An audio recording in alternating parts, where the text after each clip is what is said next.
any way reflect the opinions of KYOK Radio, its sponsors, staff, or management. When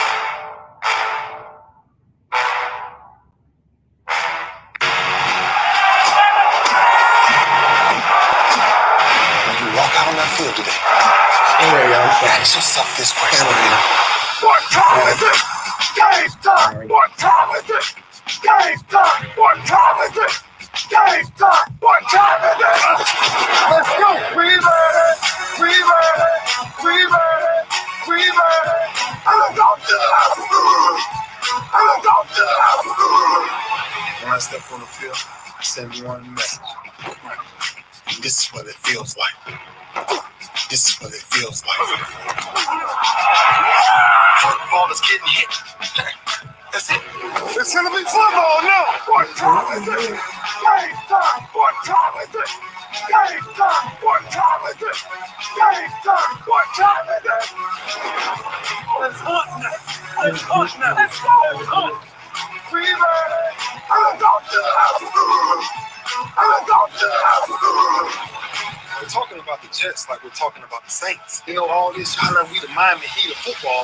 Yeah. The bottom line is you got to buckle up with chin straps. It's embarrassing. Yeah. Don't disrespect the game like that. There's too much crying from him. He's a man.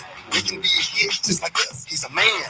You already make the big money. He's a man. I'm proud when you step on the field, man. That's who I did. When I step on the field, I send one message. This is what it feels like. Oh, my bad. Your bad don't work in my world. What time is it? Game time. What time is it?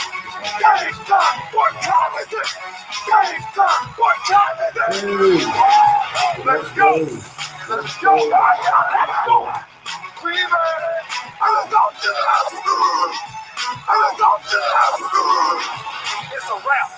Game over. Now, this game is just getting started right here on the lunch break on the legendary KYOK and the all-new 92.3 FM. We're streaming live on kyokradio.org. And I got to tell you, man, there is a lot going on after this weekend on Oh My Goodness Monday. And I mean it. There were a bunch of oh my goodness moments this weekend. Bunch of them in college, high school, and even in the pros, man. And let me go ahead and get this out of the way right now. The New Orleans Saints got dog walked by Carolina. I mean, dog walked by Carolina, and it wasn't pretty. I'm not going to kind of fix it up for my team. They got dog walked. They got dog walked. What was it? 26-7, something crazy. Something absolutely outrageous. I'm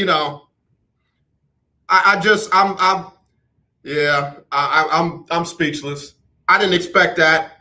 I expected a carryover from the beatdown that they put on Green Bay week 1. And I'm starting to think that was an Aaron Rodgers fix. You remember like when Kobe Bryant refused to shoot in a game? LeBron James refused to shoot in a game. I feel like Aaron Rodgers said, if I don't play, here's what you get. Because the way that Carolina dog walked the Saints, I don't know. I don't know. And yes, Jameis Winston did what the old Jameis Winston used to do, and that's turn the ball over on interception. 11 for 22, 111, no touchdowns, 2 interceptions. Now, he's still on the positive end of the touchdown to interception ratio because he had 5 in game 1. But, hey, bro, let's not get going in the wrong direction. So, and let me say this. It was a complete beatdown. It wasn't just a beatdown of Jameis Winston. It was a complete Carolina beatdown of the New Orleans Saints. Matt Rule, congratulations, sir. You had your team ready to go. And there we go. So I had to say that. And then I also have to give credit to the Chicago Bears. I did not think that they could beat the Cincinnati Bengals, even though they were at home, but they did. And again, Zach Taylor, head coach, you're on the clock, bro. You are on the clock. Got to get that team more prepared to go. Joe Burrow threw not one, not two, but 3 interceptions in that loss. And Donna Coleman-Holman has set us up for what we're going to talk about next on, oh my goodness, Monday. How about them Cowboys? All right, y'all. We'll be right back with more right after this on the lunch break on the legendary KYOK and the all-new 92.3 FM. You want to get in? Hit me up, 281-453-1000, 281-453-1000. Give me your oh my goodness Monday. Grambling, oh my goodness. We'll be right back right after this on the lunch break. Get up morning with Erica Camp. More prizes and more winners. You are a winner. Yay! Let's get up mornings. Hello, who is this? This is Leanna, Hi, Leanna. Where you calling from? Houston, Texas. Houston, Texas. H-Town. Leanna, what is the word of the day? Party, join the party, y'all. Hey! Congratulations. You win $100 in Erica Campbell's cash and a chance for a trip for 2 to fly away to Atlanta. Airfare, hotel, ground transportation, and a chance to meet and greet some of your favorite gospel artists. How you feeling? I'm claiming that too. Come on, come I know on. that's right. Now tell us what show just made you a winner. Get up mornings with Erica Campbell. Woo! Showdy, Yeah. congratulations. I have so many friends that I know.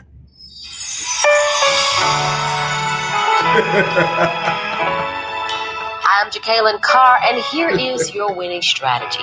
Having a plan or sense of direction on what you're trying to accomplish Keep them helps you laughing at to you. hit your target. Using techniques and strategies are great ways to manage the outcome of your vision. Often when you see people who have a plan in place, they tend to execute the goals more quickly than those without a plan. There's a game that I play on my phone in which the intensity of each level is greater than the one before it. I found to pass each level, you need to apply a different strategy. This happens on each level. The strategy from the previous level doesn't work for the next. This strategy doesn't pertain to a game, but this is what happens in life. To keep winning, you have to keep strategizing. Life is already full of surprises, but your tuition shouldn't be one of them. While education costs rise in the U.S. every year, University of Phoenix is committed to protecting you from rising tuition costs with our tuition guarantee. We lock in your tuition so you can count on fixed, affordable tuition from the moment you enroll to the day you graduate from your program. Learn more at phoenix.edu.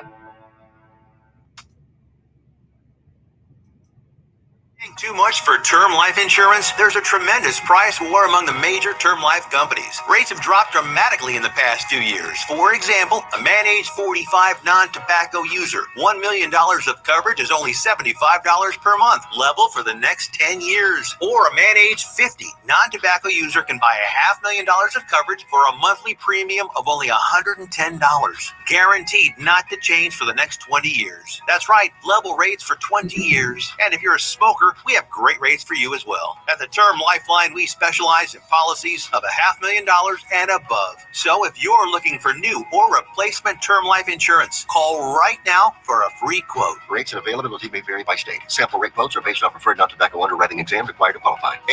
800-298-0139. 800-298-0139. 800-298-0139. That's 800-298-0139. Hello, this is Claude Cummings Jr., Vice President of the Communication Workers of America District 6. Trey and I are inviting you to listen in to our new political talk show, Power to the People Political Hour. Hello, this is Trey Daniels from the Daniels Group. Yes, Claude, the show will be hard-hitting and informative, talking about national and local political issues of the day, week, and month. Interviews will be with pastors, community leaders, elected officials, and political operatives. You know, Claude, a part of our responsibility is informing the citizenry and give them power to the people. That's right, Trey. We're asking that you listen in on 1140 AM, 92.3, or streaming on KYOKradio.org, Thursdays at 10 a.m.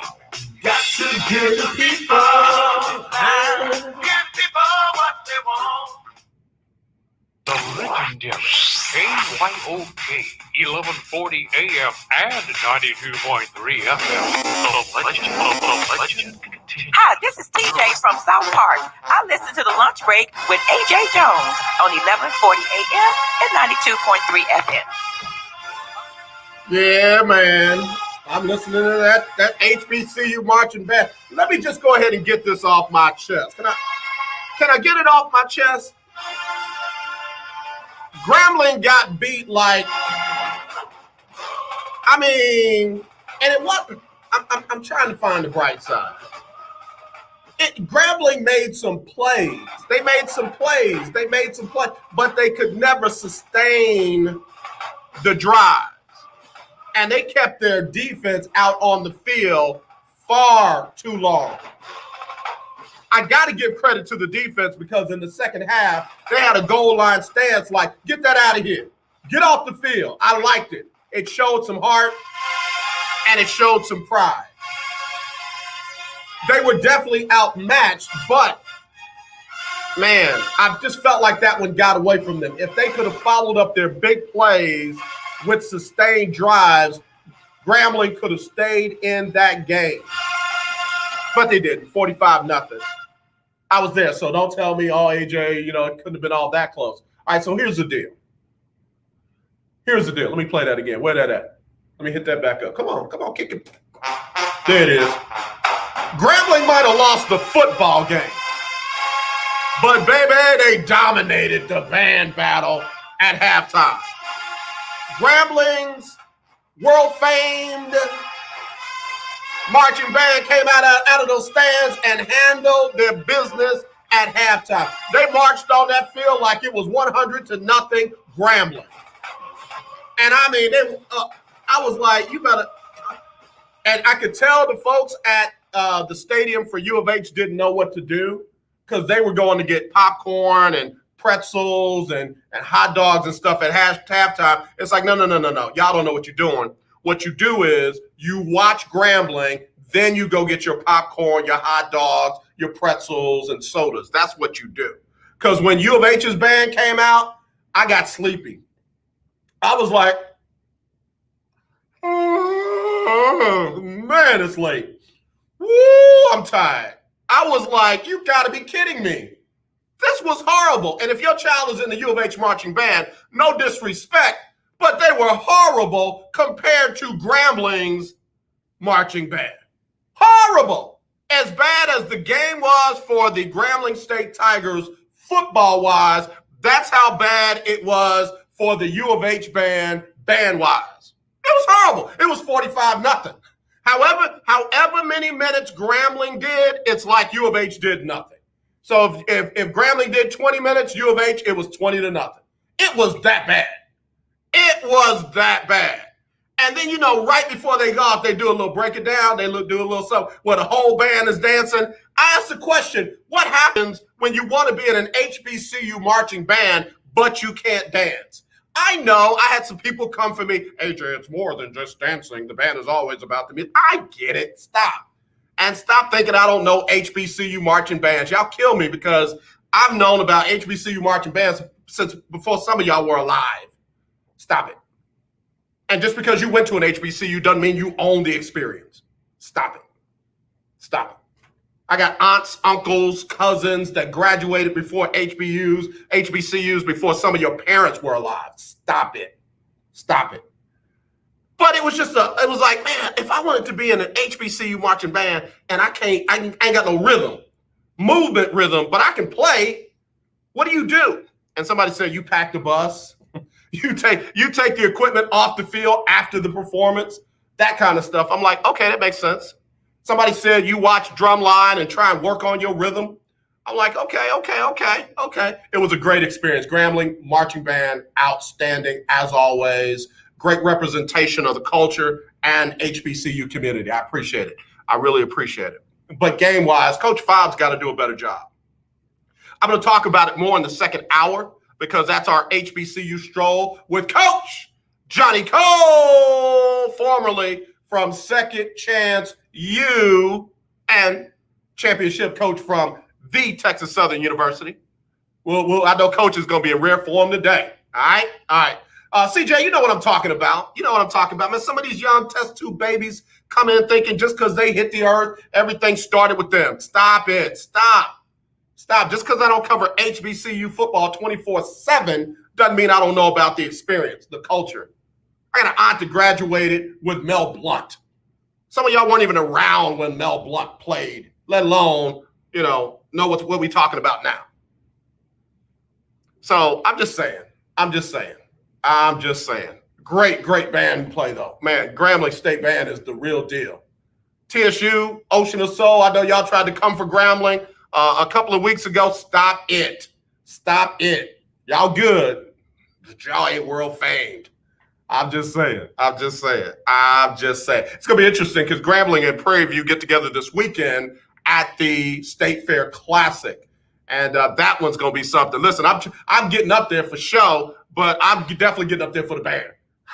If I don't make it till halftime, I got to get there by halftime. Whoever I'm riding with, if you make us late for halftime, I'm going to be mad. Salty. Yeah, test tube babies come out thinking that they know everything because they got a little piece of paper on the wall. Stop it. Look, folks had paper on the wall before you had a wall. Just quit. Look, I'm being messy. It's media. It's oh my goodness Monday. I'm giving them some oh my goodness moments. All right. Plus, I want to talk about the NFL. My picks were horrible. Whoever wins this weekend's lunch break weekly, keeping up with the Joneses Pick'em Challenge is the master. Whoever wins this week is the master because there were some ugly games. We'll talk about them next. If Ernest Hemingway was alive today, would he say this to you? Shakespeare, Mark Twain, Edgar Allan Poe, all great writers. And after reading your book, I simply must add you to the list. Wait, you don't have a book yet. So make a free call to Page Publishing. Their expert staff can help you turn your book idea into a real book, a masterpiece that could someday make the bestseller list in hard copy and digitally all across the world. Page Publishing can help you completely take your idea for a book, write it, and publish it. So if you want to join the ranks of some of the most famous authors in the world, call now for a free information kit. Turn your book idea into publishing gold. Make a free call right now to Page Publishing. 800-219-8332. 800-219-8332. 800-219-8332. That's 800-219-8332. Remember in the beginning, when you first started to build a life for you and your family, you never imagined it would come to this. Instead of living your dreams, you are living with debt. In fact, it's smothering you. Now there's a way you can take back control with one simple call. If you owe $10,000 or more in credit card debt, you qualify to receive a free, no-obligation consultation on how to get rid of that debt for good. Call the Debt Helpline now. We work on your behalf to reduce your debt. We specialize in credit cards, retail store cards, and medical bills. One simple call is all it takes to get the ball rolling to a debt-free life. Stop living with debt and start living your dreams. Call the Debt Helpline now. 800-958-2156. 800-958-2156. 800-958-2156. That's 800-958-2156. Tune in to Table Talk with your boy, T.D. Blackshear, every Tuesday from 10 to 11 a.m. on the legendary KYOK 1140 a.m. and 92.3 FM. See you there. In need of tires? Check out OMG Tire Services and more. New and used tires, all the name brands you desire. Located at 3126 Tidwell, between 59 North and Jensen. Give them a call at 832-767-3211. Top-notch service from beginning to end. When you're done, get your car hand-washed inside and out at OMG Tire Services and more.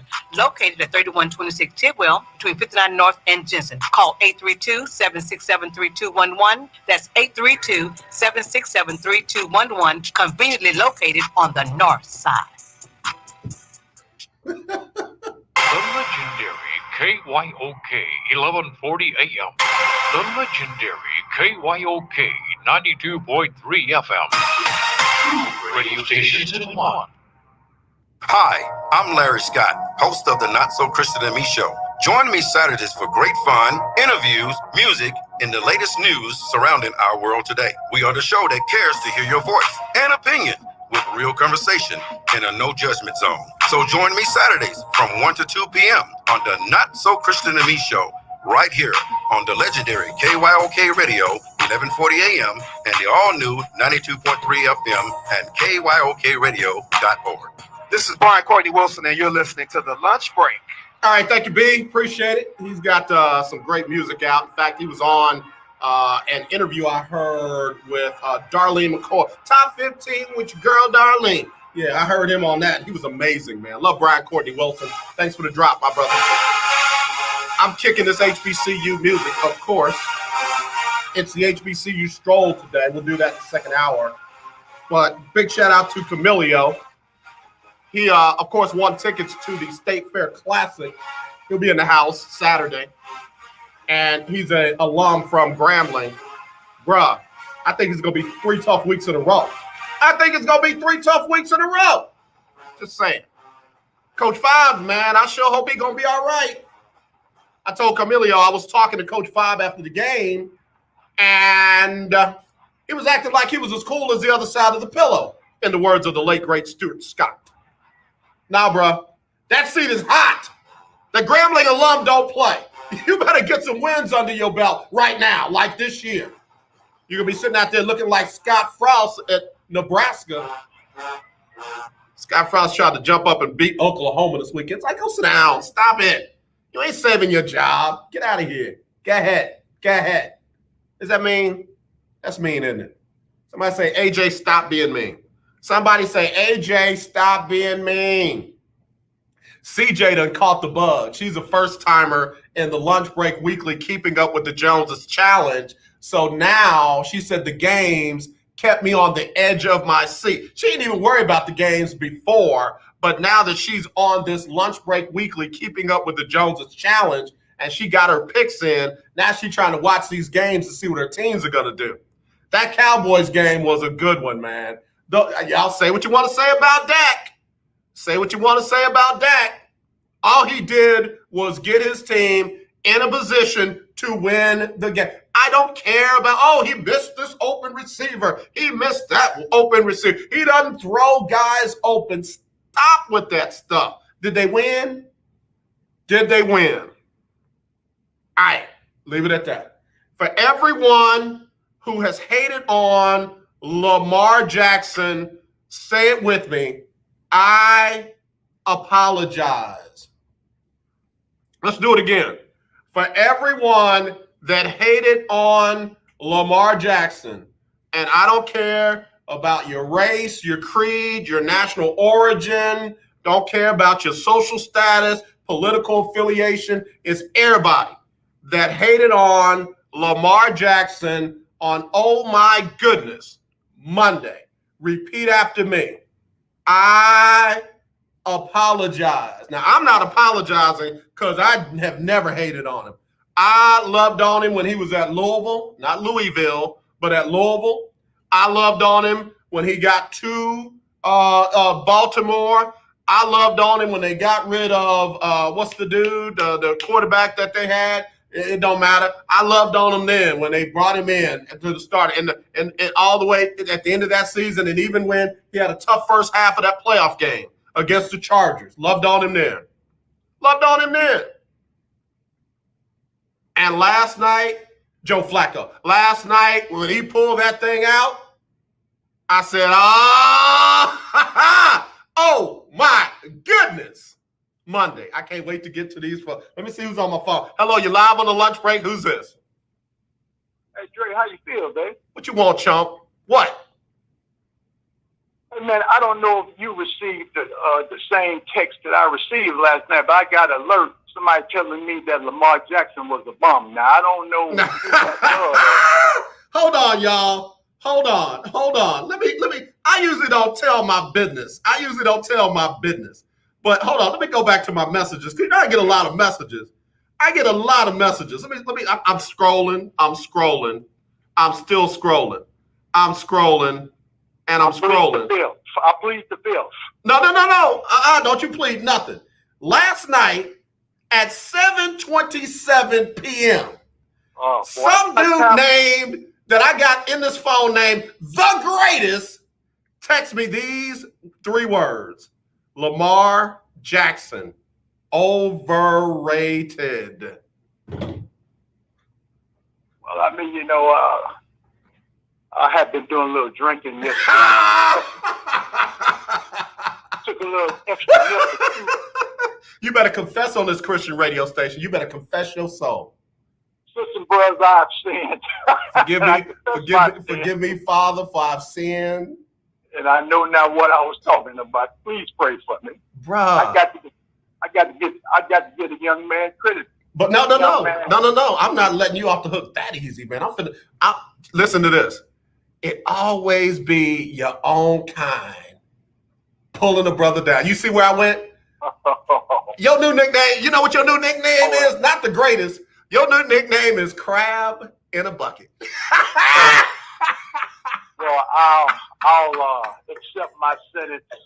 I'll accept my sentence for 1 week, and I'll be that what you gave me. But I'm gonna still say this. Wait a minute. I'm trying to catch my breath, man. I hurt myself. I pulled a spleen. Go ahead. I'm gonna still say this. It's the second game of the season. We're not going to even do that. We're not even going to do that because let me tell you something, Greatest. I was waiting on you. That's why I got in your DMs this morning. Call me. Skipper Lee Frazier, the late great Skipper Lee Frazier, say, "Get off my telephone." What did I say? Get on my telephone. Get on. Okay, so here's what I want to tell you. We're not talking about it's the second game of the year. We're not talking about it's only 2 games. Let's see how he does at the end. Lamar Jackson is the only one that we always got to wait and see something. Everybody wanted Lamar Jackson to see if he could get a quality win over Patrick Mahomes. How come they don't say that about Josh Allen? How come they don't say that about Baker Mayfield? How come they don't say that about Jared Goff? They're not saying that about Trevor Lawrence. They're not saying that about that kid up with the Jets. Why does Lamar Jackson always have to have a quality win over somebody like Patrick Mahomes? The only person that can say they got a quality win or a couple of quality wins over Patrick Mahomes, there's only one. It ain't Aaron Rodgers. It's not Russell Wilson. It's not Drew Brees. It's Tom Brady. That old man is going to play too. It's Tom Brady. That's the only person that can say that. So why are we holding Lamar Jackson to the higher wait and see quality win standard? Why? I think that there's a reason because of what happened in his first season when they won them 13 games. And then when they got up to the playoffs, they folded. So we said, he's a rookie. We'll let him make it. Bruh, how many people have folded in the playoffs? How many people have done that? It's not new. Listen to me now. I'm listening. The second season, they had another great season, and once again, the first round, they fell apart. So last night, they barely pull out a victory, and everybody is like going crazy. And I'm happy for the brother. I'm not hating on the brother, but let's see what he do when it really matters. Let's see what he do. I'm not doing it. I saw what he did last night. I'm excited about that. I mean, what they tell you, don't worry about tomorrow because it's not promised. I'm not worried about tomorrow. I'm not worried about what he does next week. I'm happy for what he did last night. Last night, it's like track. He walked Patrick Mahomes and them down and did a flip across the finish line. And then when it came down to 4th down in their own territory with the game on the line, the head coach did what? What did the head coach do? I don't know, my man. He walked out on the field. He said, hey, Lamar, you want to go for this? And Lamar said, hecky yeah. And coach said, okay, let's go for it. And I don't care about Tom Brady. I don't care about Aaron Rodgers. I don't care about Trevor Lawrence. That dude did what most people's quarterbacks can't do. He got that first down. He didn't have to do it from the pocket. He didn't have to do it with his arm. He just did it. I love that. Yes, sir. Believe me, Dre, I'm not at all uptight about what he did last night. I like that. It sounds like to me you looking for a fight. I am. I'm fighting everybody today. I'm fighting everybody.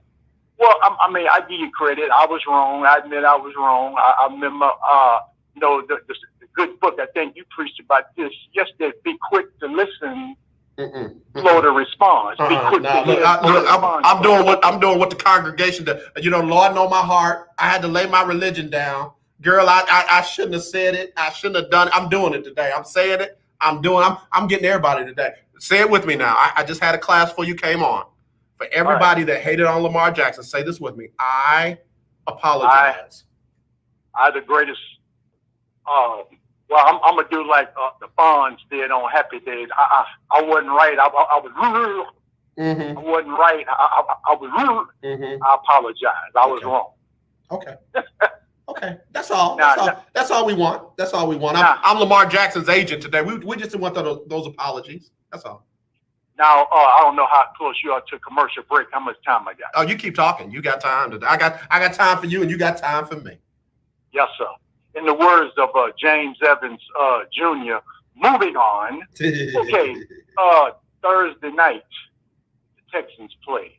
Now, my question to you is, and the big question later on tonight at 6 at another place, the topic going to be, should everybody just put their differences aside and let Deshaun Watson play? What say you? Well, after the game, head coach David Culley said when asked if Deshaun Watson is going to play now that Tyrod Taylor is out with an injured hamstring, he said, we'll have to see. Earlier today on a press conference with the Houston Texans, he said the exact same thing. We'll have to see. I know that means that they're trying to work out whatever they think the NFL might do if they make Deshaun active, because right now he's been listed as inactive for 2 games. If they make him active and they start running the whole week of practice through Deshaun, and the NFL comes up on Thursday morning at 11:15 our time and says he cannot play, then their whole game plan is shot. So I think that they are behind the scenes trying to get a clear and present okay from the NFL and then decide what they're going to do from there. I think what's going to happen, they're going to activate Jeff Driscoll off the practice roster and go with that bum instead of Deshaun Watson. Yeah, and I called him by that name because that's just, But anyway, so let me just say this personally now. This is AJ talking. This is not sports journalist or anything like that. Deshaun Watson is an employee of the Houston Texans, right? Yes, sir. I would employ his services for Thursday until the league tells me I cannot. I would go ahead and list Deshaun as a starter right now as an employee of the Houston Texans. Deshaun has said from the day he got to training camp, he's here. He doesn't want to be here, but he's going to do everything that they ask him to do. I'm going to ask you to start Thursday night and help us win a football game. There are people that are worried about him getting hurt, trade value, whatever. You can't trade him now. You're not getting what you want for him right now. Now, you might get it one day, but right now you need a quality quarterback to help your team get a win. I would list Deshaun as a starter and make the NFL tell me he can't play. Yeah, because no disrespect to the other QBs on the team, but like James Brown said, like a dull knife, they just ain't going to cut it. So if you want to win, you better let Deshaun Watson play, man. You put pride aside, put the brother in the game if y'all want to win. What say you? I agree. I told everybody, when I was out there training camp, your boy ain't ready. Davis Mills is not ready. And it was 14-14 at halftime.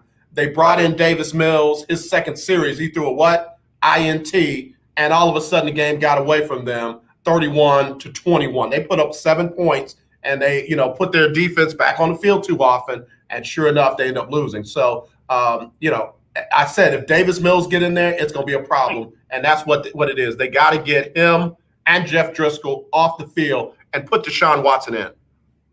I definitely agree, man. I'm going to move aside and let somebody else get in, but I want to end with this. Although sometimes we might disagree, at the end of the day, it's going to be A.J. Jones and me. Rumble, young man, rumble. Watch PBS tonight at 7.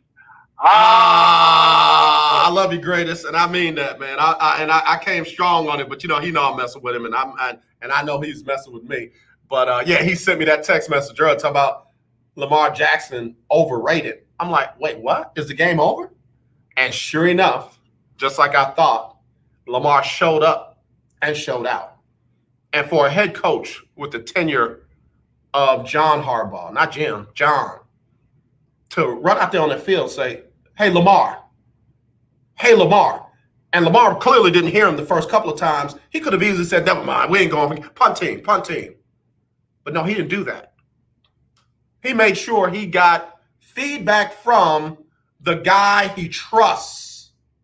So that's why I don't care about what fans say about Lamar Jackson. I definitely don't care about what analysts say. Why is it that Lamar Jackson has to have a signature win over Patrick Mahomes when nobody else is held to that standard?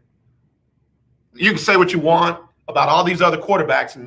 Not all of them have a league MVP award. I'll leave that out there. Baker Mayfield doesn't have a league MVP award. Josh Allen doesn't have a league MVP award. But nobody says, oh, they need a quality win over this dude. All he's done since he's been in the league, since he took over, is win. Do they win in the playoffs? It's not easy to win in the playoffs. It's not. That's why it's so amazing what New England has done over time. It's so amazing that Pittsburgh has not had a losing record under Mike Tomlin. It's amazing what Tom Brady has done over his career. And people take the amazing and make it mundane. Oh, well, Lamar Jackson can't do that. Yeah, but there's a lot of other people that didn't do it either. And what Patrick Mahomes is doing in Kansas City as their starting quarterback is amazing.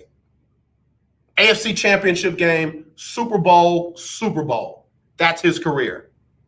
I mean, he is on pace to set the record as a starting quarterback for wins at the beginning of his career. So I'm just saying, man, don't take the amazing and try and make it mundane and hold everybody else to that standard. There's only a handful of people that can do what those guys have done, but Lamar Jackson's definitely in that group. Definitely in the group.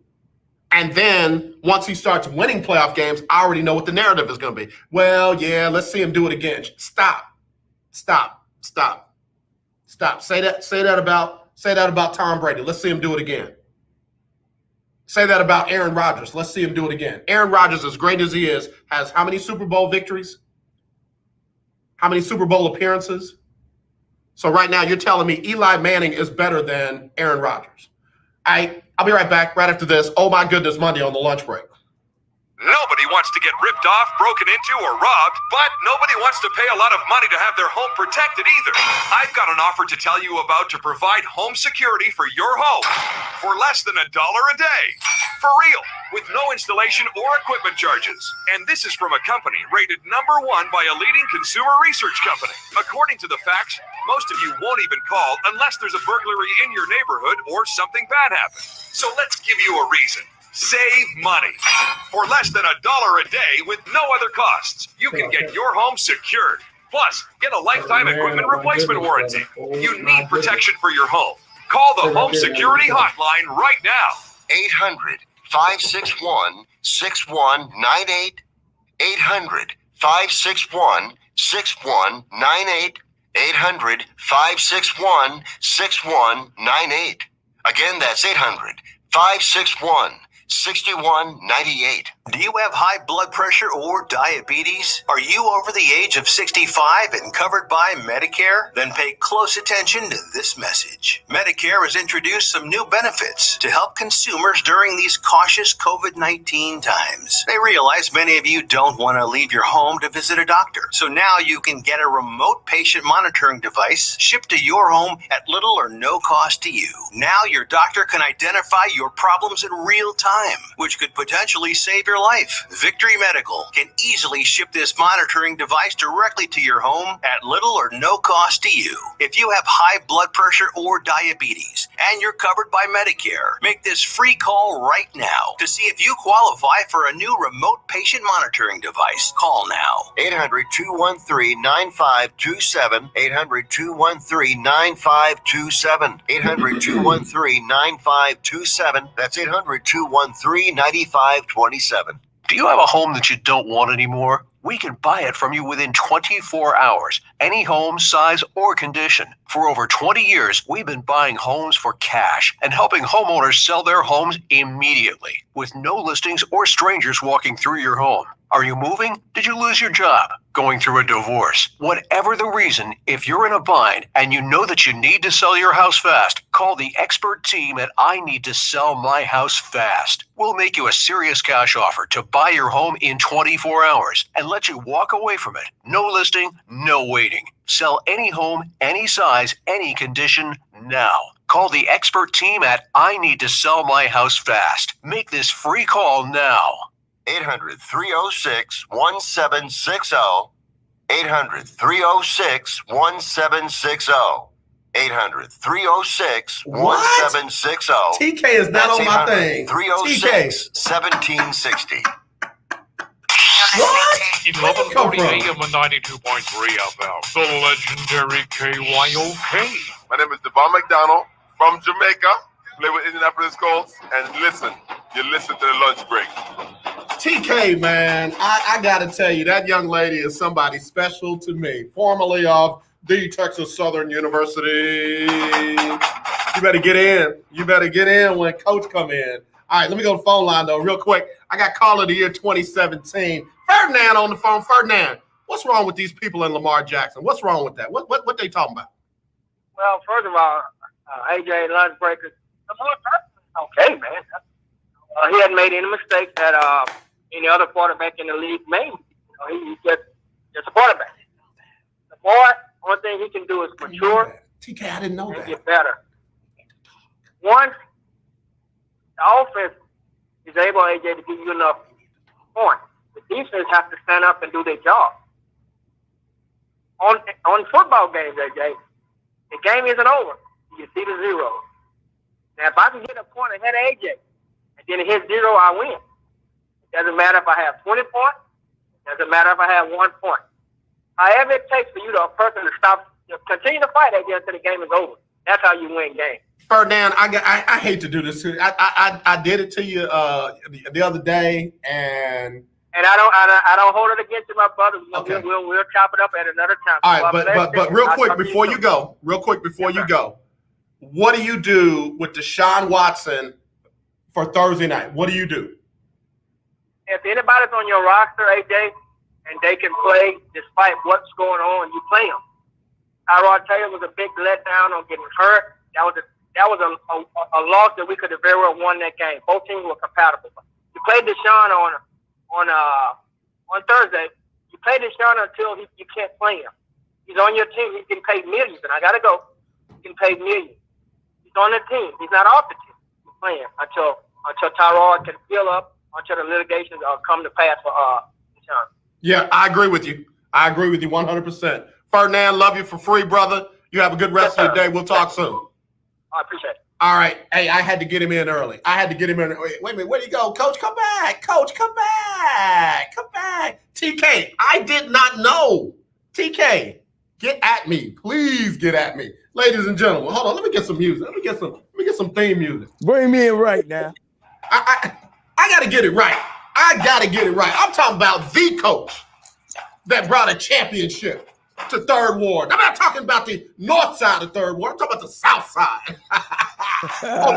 Of the Texas Southern University, also featured in Second Chance U.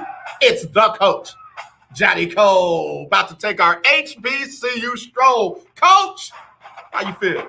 Man, I feel good. I got my maroon and gray on today. I went in the archives and put some on for you, and just got that feeling of that Tiger feeling. So I'm ready to go. Listen, Coach, a lot of good stuff this weekend on My Goodness Monday. I know you know TK. She has tuned in. Wow. In fact, I had to go by her desk to get to your office when we had our sit-down interview when you were at Texas Southern. So I know she's near and dear to you. She's definitely near and dear to me.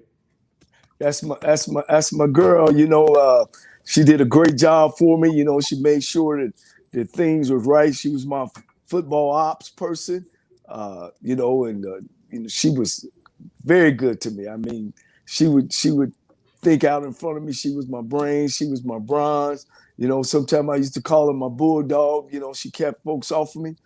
She really know the job. She enjoyed working for us, working for the university, and I wish her well. She's been doing a great job up to today. Yes, sir. Yes, sir. Well, listen, it is time for our HBCU Stroll. I got a chance to sit out there at the stadium and watch U of H do Grambling in. I got a chance to talk with Coach Fobbs after the game. Let me ask the question right off the bat. Is he in trouble? Well, it's early. It's early. There's a lot of rumors going around. I seen him the other week when they played Tennessee State. I felt like he was pulling things together. You can't really judge by that U of H game. He done a great job last week, and the season is still young. And I think him and his staff, have pulled things together and look like they're going in the right direction. Well, I hear you, and I'm going to the numbers. All right, I'm going to the numbers. Schedule wise, Grambling beat Tennessee State 16-10. Got shut out at Southern Miss 37-0, and then of course got shut out by U of H 45-0. That's 8 quarters of football that you didn't get a field goal up, let alone a touchdown. Well, go ahead. Watching them at Tennessee State, they got a more conservative offense. And pretty solid defense. And I think they're going to lean on the defense this year. But, and I know that people like offense. People like to see the ball up in the air. People like to see you go across that goal line. So, like I said, the season's still young. He's about to start getting to the thick of, playing the SWAC conference. So, of course, everybody hears about what happens to coaches and if they're on the chopping blocks or not. And unfortunately, I've heard that. I've been a coach before, and I hate to put that out there about any coach. Right. But, he's done a great job up there. Yeah. And Head Coach Johnnie Cole joining us for our HBCU Stroll right here on the lunch break on the legendary KYOK. I didn't mean to put you on the spot, and just so folks know, we don't talk before the show about what to say, what not to say. We just bring it, and that's what people are loving about what we're doing in this segment. I know Grambling alumni. I had an aunt that taught law there, had another uncle that taught law there, and they both graduated from there. That alumni is fierce, man. That alumni, folks are trying to fill your shoes at TSU. Folks are trying to walk in the shadow of Eddie Robinson and everybody else that came before, after him at Grambling. And it's one thing to lose to Southern Miss and U of H. They got to have a solid season in the SWAC this year, and it's going to be tough again this weekend. Oh, without a doubt. I mean, now in the SWAC conference, every week is tough. With the addition of Bethune-Cookman and Florida A&M, and then now Alcorn moving to the other side, it's going to be tough. I mean, Southern pulled things together this week and beat McNeese pretty good. You got a Prairie View team that went down and won also this weekend, and it's going to be tough on them. But Fobbs, not only is he a Grambling-nite, his father went to Grambling. Gotcha. So I believe that when they want you, they're going to come get you. And if they don't want you bad enough, they'll let you stay around. And fortunately, he's enriched in the Grambling football, Grambling tradition. Yeah, we got to get Coach Johnnie Cole joining us on our HBCU Stroll. So I hate to keep bringing this up. I'll do it this way. There are a couple of coaches that have tried to change the narrative of these payday games. That's what I call them, payday games. So what are you saying? You're paying me to lose? No, we bringing it. Grambling has a solid defense. They were just out on the field way too long. Can't do that with these young players. And the offense, like you said, was very conservative. from my perspective, I don't feel like they had that mentality. We're not here to just get the payday and lose. I didn't feel like they were giving everything, opening up the total playbook on offense and trying to sustain drives after big games, big plays like they did, this past Saturday night. Well, I'm going to tell you to read the numbers like you told me earlier. You look at the numbers. If you looked at all our Division I AA football programs that are playing these Division I A schools, all their scores are low. I mean, when I was a coach there, their score wasn't as high, but I didn't score a lot. That if you're talking about just what's in the triangle. So you got to give the other side of the field credit. When they got 85 scholarships, yeah, I get when they get to choose the best players that they have. Hopefully I just don't feel like a coach would go in the game and think that, okay, it's a money game. We're not going to prepare. I hope that don't happen because, my attitude every time was let's shock the world. Yeah. They put on their pants like we put on our pants. Right. X's and O's, we got the same board. They might have 2 or 3, but we have enough, to get the job done. So, my attitude was always trying to prove myself and prove my program up to any program.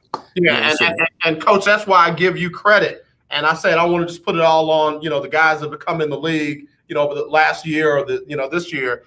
You had that mentality for your players back then, and it worked out for y'all because when you got into SWAC play, heck, y'all been through the fire and been through the flood. So, running through Prairie View, running through Grambling, running through Southern and Alcorn and all that. That's just what it was because you had already been there, done that. Yeah, we knew we had some good players. Our system is soundproof. It's like Tupperware. Once it's sealed in, this is what we do. When we was at Texas Southern, we did it Texas Southern way. Whether the way we dress, whether we approach the game. And when we got to the league, I mean, it was just automatic. We was on automatic drive. Players knew what to do, what to wear.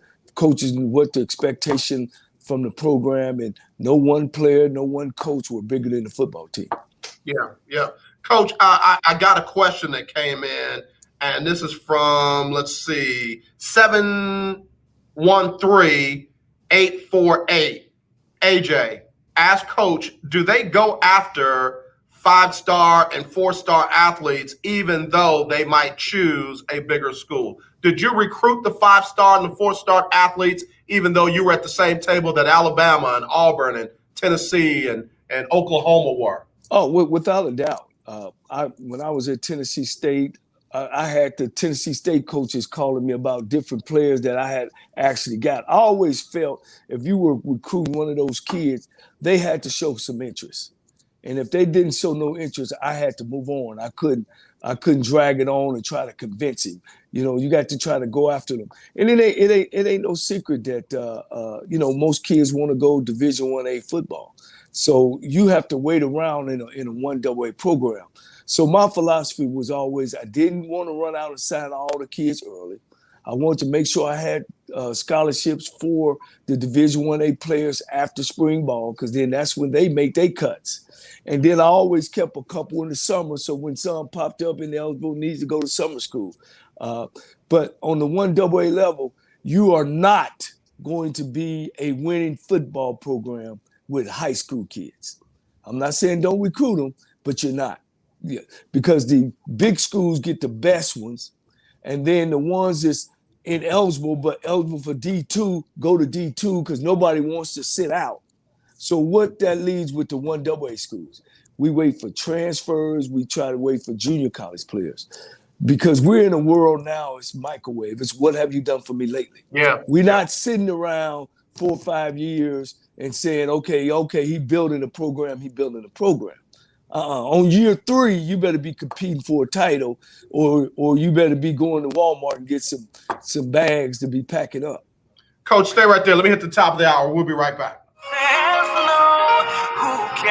The legendary 1140 AM KYOK Conroe and 92.3 FM K222CX Houston. The views and opinions expressed on all radio shows broadcast on KYOK are entirely those of the host, guests, and callers who are entirely responsible for all show content and do not in any way reflect the opinions of KYOK Radio, its sponsors, staff, or management. Yes, sir. Yes, ma'am. That's who we are right here on the legendary KYOK AM 1140, 92.3 FM, and streaming live on kyokradio.org. Also streaming on Facebook and YouTube. It is the HBCU Stroll on the legendary KYOK. I'm AJ Jones, and I got him. I got the coach who brought a title to the Texas Southern University, also featured on Second Chance U, and I appreciate you always making time for us, Coach, for this segment.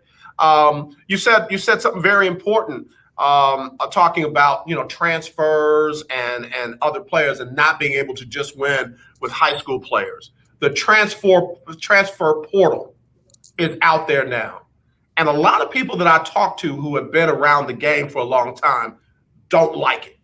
I even got, I know Santoria Black.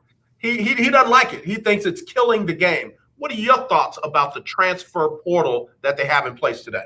It's a double-edged sword with me, meaning I'm with him. I really don't care for it myself.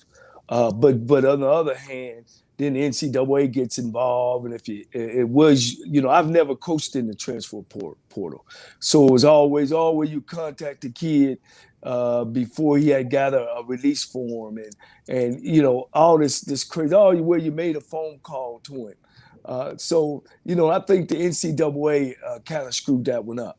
The transfer portal, it almost. That I'm looking at it again from the outside in, but I know what kind of coach I am. I'm a disciplinary coach. I coach the best players, and if the best players don't get in line, then you might need to go play for someone else. Yep. So I don't know if you could do that now. You get on a kid, the kid gets upset. He don't have that support, that discipline support from his parents. Of course, parents always think the kid is right, not the coach, because they want to see that kid play. The next thing you know, that kid transfers. So now you don't lost a scholarship. I like to even know, as far as the APR, what's it do to the APR? Maybe it might not bother it because APR is the average percentage, meaning who's graduating. Right. That means if he leaves, you get a retention point and then a GPA point. He has to have a certain GPA, and I don't know if you lose a extension point where the kid got to stay in your program. I don't know how that works as well. And I'll look into that. But no, I don't like it. Can I say this real quick? And I mean to cut you off. I love the fact that you went to that point. Out of everything else that we could have said, I wonder how this affects this. I wonder how it affects that. You went right to the kids' graduation rates and things like that. And that's what I respect about you. That's what I admire about you. And that's what athletic directors and folks like that need to be looking at when they're making their next decision on who should come in and run their program. You got somebody who's a winner and cares about graduation rates and cares about kids, being disciplined and that kind of stuff. Coach, I applaud you, man. I give you nothing but respect. Well, I appreciate that, because at the end of the day, that's what it's about. I've coached, hundreds of kids, but I can only name a few have went on to the NFL. And even when they went on to the NFL, their careers went forever. They had to leave the NFL. And hopefully I've pushed all my kids towards graduating before they went anywhere. And I, fortunately, I've had a good career, good count of kids moving on, graduating from school. Yeah, and that's solid, Coach. So let's go back to this transfer portal for a second. I'm going to play advocate on the other side. So a phenomenal coach like yourself, coaching at Tennessee State, and then all of a sudden here comes some big money boosters at another school. And they say, hey, Coach Johnnie Cole, we're going to double your salary. We're going to give you access to the school jet. We're going to let you have health insurance for life. All we need you to do is come over to our school. And you decide to go. Guess what? Previously, those kids had to stay there unless they had extenuating circumstances to be able to transfer. Now they get one opportunity to do the same thing. What's wrong with that? Well, again, it's about the kid more so than it's about the adult. Now, you're getting a kid jumping from school to school to school. And I just think for a coach that wants to stay at that program and wants to be a disciplinarian, he end up losing players from that. I think there's have to be a little more stipulations to it. You know, maybe they're either their freshman year or maybe their junior year, you know, to let them go, and maybe not their sophomore year and senior year, you know, or vice versa. You know, maybe the senior year. But you know, I don't really feel real comfortable about it. But I'm pretty sure that it has helped other universities. But here's the main thing, and I want to talk to you later about the segment about these big time guys, pro players getting these coaches. You know, what about the high school kids? Mm-hmm. Now you got all these transfer portals and these kids in this transfer portal. It's actually a whole recruiting class. So you got a recruiting class, a portal, and then you got the high school kid. Right. Yeah. What about them high school kids not getting scholarships because they're being filled by transfer kids? Yeah, in fact, I can tell you there are a couple of big name coaches that said, I just watched the transfer portal. I watched that first because I can find ready players in that portal, and then I can fill in the blank with kids coming in from high school. So you're right. It has definitely changed the way that you recruit and the way that you fill out your roster. But is that a bad thing or is it just a different thing? I'm just asking. I'm going to say it's a different thing. I'm going to say it's a different thing until I really could, you know, if I'm fortunate enough to get back in that seat to really see the ins and outs. You know, I'm outside looking in. I'm from kind of the old school, but I know that I had lost a lot of kids, or a lot of kids didn't like the way I ran my system. Sure. You know, and I'm pretty sure that I might have would have lost some kids. You know what I mean? But the kids who stayed really understood at the end of the day, you know, once they got out and walked out, they would call me back and say, Coach, I'm glad that you were hard on us. I'm glad that you had a systematic way that we were supposed to do things. And that's helping me out in my adult life. Yeah. Coach Johnnie Cole joining us here on the lunch break. That's that mentality, Coach, that I really wish would end. An HBCU is not a stepping stone or not a plan B. Nowadays, you play on the same national TV as everybody else. Nowadays, you got the same chance to make it to the league as everybody else. Now, some schools have better relationships or different relationships, what have you. But, you know, again, I heard the guy from Duke say that North Carolina A&T was a lesser opponent. That's not necessarily true. They play the same, 60-minute football. They play the same number of quarters on the same field, same down, same, different scholarships, whatever, but it's still football. So I just wish people would stop trying to make the HBCU. They don't say that about Division II. They definitely don't say it about Division III. Why does it have to be that about HBCUs? Well, until we HBCUs change our thought pattern and change the way that we do things and start putting our athletics first, because it is the biggest ambassador of all the universities, then, it's have to change within us. Yeah. And, once again, and I'm glad you brought that up, is now we feel we got to go out and get superstars to make our football program where it is. One of the questions you asked me when we first started this radio show was, how did I feel about Deion and how I feel about Eddie George? That's the main question. Wow, what you feel about them? Here's my question to them. What happens to all the HBCU kids that decide to go to HBCUs, go there 4 or 5 years, get in as a GA coach, move on as assistant, get a coordinator's job, and then now he's ready for a head coach? I want to know how we feel about those guys that now are out of jobs, out of opportunities, got to go try to find a job somewhere else. And maybe this might go on for the next 10 years, that there might not be another HBCU graduate football coaching guy that able to come back and be a head coach at his alma mater or at another HBCU school. And I get that. Coach Johnnie Cole joining us here on the lunch break. It's our HBCU Stroll that we do every Monday. I get that. I agree with that. And what I tell people, a lot of times we look at one level and say, oh man, we need more diversity there. But the reality is it needs to be all through the system. We need some Johnnie Coles as athletic director. We need some Johnnie Coles as presidents of some of these HBCUs because those are the decision makers. Right now, it's just like they say about the NFL. It's a copycat league. When something works, they try to go duplicate that works somewhere else. In Houston, we know about that. For God, we are the Texas version of the New England Patriots. But so you got athletic directors and school presidents and HBCU ranks trying to look at what's happening with Coach Sanders and trying to look at what's going to happen with Coach Eddie George. But we need folks out there that know there are guys out there working their way, guys and ladies that are working their way up the ranks that deserve a chance too. So we need some decision makers that can make sure that they get a fair chance and it just doesn't become copycat. Well, you talk about diversity, but that goes both ways. See, it's not enough diversity at the PWI schools.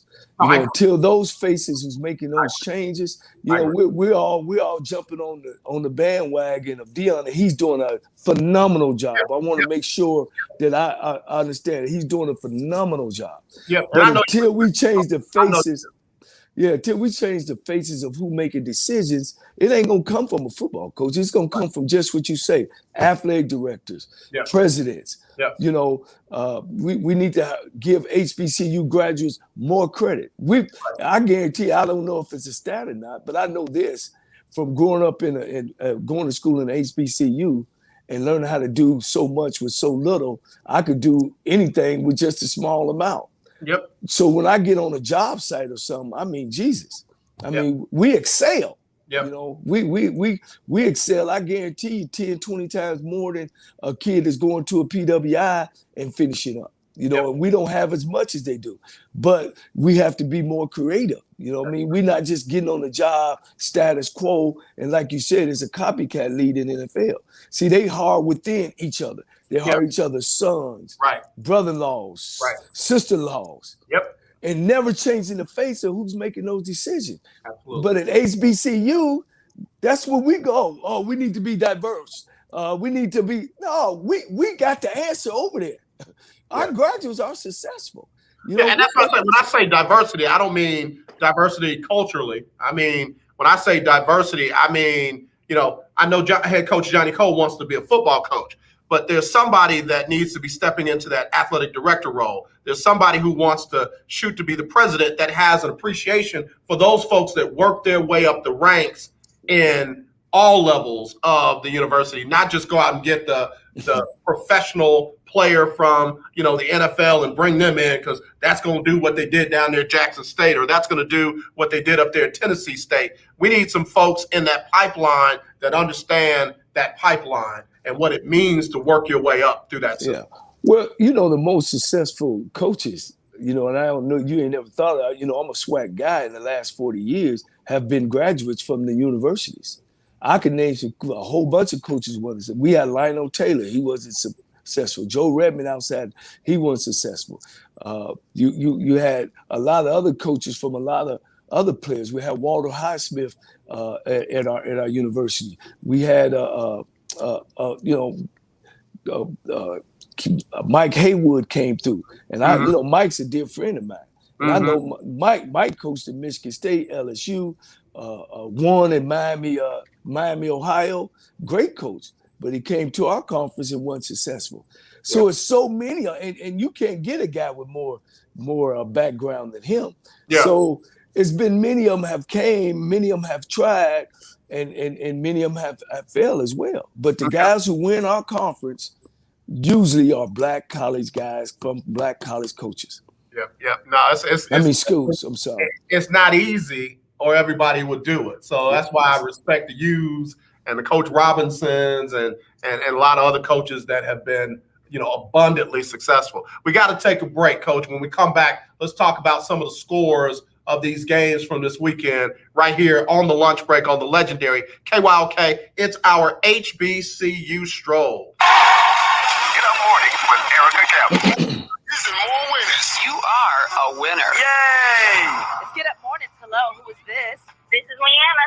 Hi, Leanna. Where you calling from? Houston, Texas. Houston, Texas. Leanna, what is the word of the day? Party. Join the party, y'all. Hey! Congratulations, you win $100 in Erica Campbell's cash and a chance for a trip for two to fly away to Atlanta. Airfare, hotel, ground transportation, and a chance to meet and greet some of your favorite gospel artists. How you feeling? I'm claiming that too. Come on, come on. That's right. Now tell us what show just made you a winner. Get Up Mornings with Erica Campbell.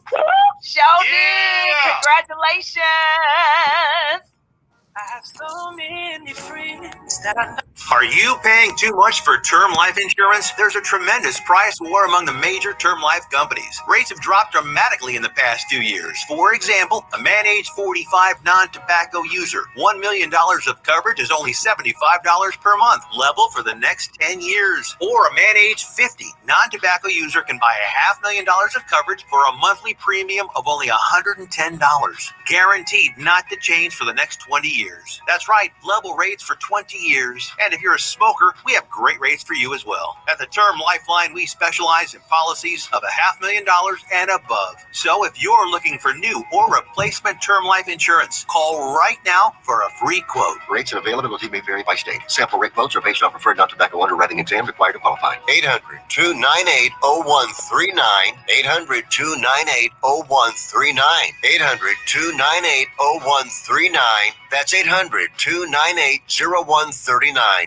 Hello, this is Claude Cummings Jr., Vice President Coach, of one more Communication jingle. Workers of America District 6. Trey and I are inviting you to listen in to our new political talk show, Power to the People Political Hour. Hello, this is Trey Daniels from the Daniels Group. Yes, Claude, the show is hard-hitting and informative, talking about national and local political issues of the day, week, and month. Interviews will be with pastors, community leaders, elected officials, and political operatives. You know, Claude, a part of our responsibility is informing the citizenry and give them power to the people. That's right, Trey. We're asking that you listen in on 1140 AM, 92.3, or streaming on KYOKradio.org, Thursdays at 10 a.m. Got to give the people, give people what they want. All right, let me hit this. The legendary KYOK, 1140 AM and 92.3 FM. The legend continues. Beautiful people, this is Major. This is why I love you. On the lunch break. All right, y'all. We are on our HBCU Stroll here on the legendary KYOK and the all-new 92.3 FM with head coach Johnnie Cole. And real quick, so the mothership tried to break it early, but it is official. The quarterback Deshaun Watson will not be active for the Texans against Carolina Thursday night, which means, just like I said, they're going to be bringing Jeff Driscoll off the practice roster, and Davis Mills will get the start. Houston Texan fans, y'all in trouble. That's all. That's all I got. I don't even want to mix words. I don't even want you to think. Y'all in trouble. I'm just telling you, y'all in trouble. All right, let's get back to the HBCU Stroll. All right. Coach, sometimes you just got to give them that straight medicine, man. My grandmother did not put any sugar in that castor oil when she gave it to us when we wasn't feeling well. She said, drink this and get on out my kitchen. So just got to give them straight, no chasing. All right, Coach Cole. How big was it to have Prairie View knock off their opponent like that for the HBCU community and for the program of Prairie View? They beat Houston Baptist, not a big name, not anything, but they also beat them at home. They brought them to their stadium and sent them on. Take that with you. How big is that? I think it was a big win. I think it's a big win for Coach Dooley down there, for the program. Yeah. HBU beat Texas Southern pretty good a year ago, and they had a good program down there. So you can't take that win lightly. And it's a morale builder as well. A lot of people counted Prairie View out, and they came down there and got it done, and got it done big. Yeah, no, that was big. It says a lot about the level of play going on.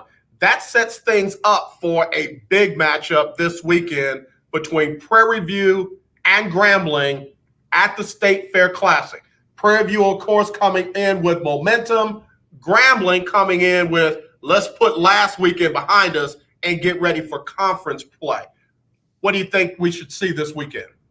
Well, I think you'll see an exciting football game. I think you should be there. I think Al Wash Production puts on an event at the game. You know, I've been to the last 12, 15 games, and it's exceptionally a lot of things be going on at the game. Now, as far as what's in the rectangle, I think Prairie View, the difference in that game will be the quarterback. And I'm going to give Prairie View the edge on that, a big edge.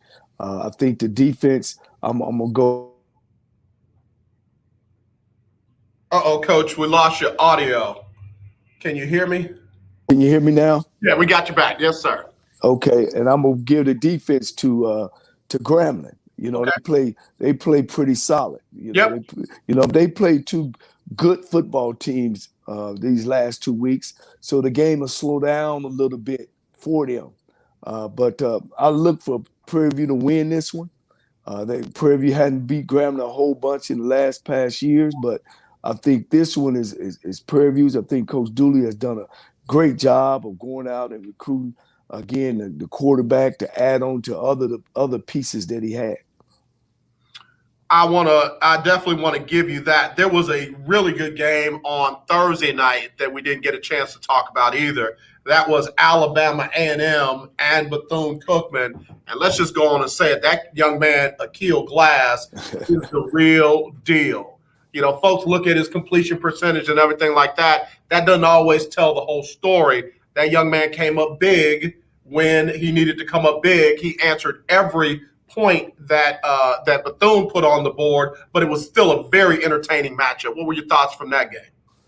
No question. Glass, and then glass again. And they always said, well, if you got a trigger man and you're going into a game, you always got a chance. Yeah. That kid is exceptionally good football player. I look for how the pros ranking. I think he's definitely a draft choice. You know, of course, I'm not making the decisions, but that kid got something special about him. I agree. In fact, I'm really thinking that he will, go in one of the first 3 or 4 rounds on the next level. But we'll see. We'll see how that goes. Well, I'm gonna take my hat off on Coach Maynard too. You know, he's a very confident guy. He's an up-in-your-face type coach. He's doing a great job there at Alabama A&M. He's going out and getting the players. So I definitely got to take my hat off to him and his coaching staff. Absolutely. Coach Johnnie Cole taking the HBCU Stroll through this weekend in HBCU matchups. Again, South Florida and FAMU, 38-17. Again, that's one of the HBCU schools versus a Division I or FBS school. I'm going to let you know, I stepped out on a limb and said I thought FAMU was going to win the SWAC. And if everybody thought I was crazy, But folks forget that with the last full season that we had before COVID, FAMU would have won the MEAC if they were not on probation. Do you think they're going to bounce back from a game like that and make some noise in the SWAC? I think the coach, they had the quarterback issue and the quarterback problem. Hearing the coach talk on his show earlier, 2 or 3 weeks ago, he knew that's where he was going to struggle with. He felt defensively they could play with anybody. So now that this kid is getting some reps and understanding what the coach wants from him, he's starting to play better. They played South Florida tough. It wasn't like at halftime the game was over. They played them tough.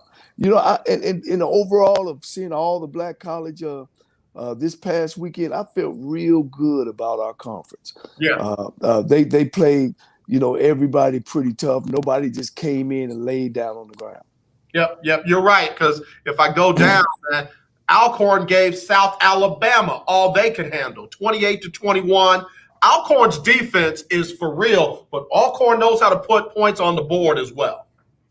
Yes, sir. McNair has been doing a super job down there. Of course, they've been the SWAC champion the last 4 years, and they've always represented us in the MEAC SWAC Challenge game. They always been good defensively as well. I think the quarterback they have is, he was a little slow because they hadn't played in a while. Yeah. So they're getting into football shape now, and it's going to be interesting down the road on how this thing gonna turn out. Yeah, I agree with you, Coach. Let's go down a couple of this weekend's games. We just talked about Alcorn. They're going to visit Arkansas Pine Bluff Thursday night, 6 o'clock, again on the mothership. Who you got in that game, and tell me why? Well, it's going to be a West Side clash, and one of those guys going to be competing for the SWAC championship. So this is a big, big game. I'm gonna go with Alcorn. Pine Bluff did a great job last year. They ended up losing their quarterback coach, Ken Evans. He went over to Mississippi Valley to take on the offensive coordinator duties over there. I think things are slow up for them. They're not putting up points like they were last year. I'm gonna give the game to the defense, and I'm gonna give the game to Alcorn State. Yeah, I'm glad Coach McNair is not sitting in front of me right now, because he can give you some looks like, never mind, Coach, don't even answer that. But I'm going with Pine Bluff. Let me tell you why. Pine Bluff represented the west half of the division in the SWAC championship game. They made a lot of folks believers last year. I know they've lost, like you said, they lost the coach and what have you, but I just feel like they're going to bring it now that they're in conference play. I'm going to go ahead and go with Pine Bluff at home. We'll see who's right next week. We need to keep up with this, because I know I got a good record over. All right, let me start writing it, because this is conference play now. So let's start writing it down. Okay. I'm going to put HJC, head coach Johnnie Cole, and AJ. All right. I got Pine Bluff. You got Alcorn.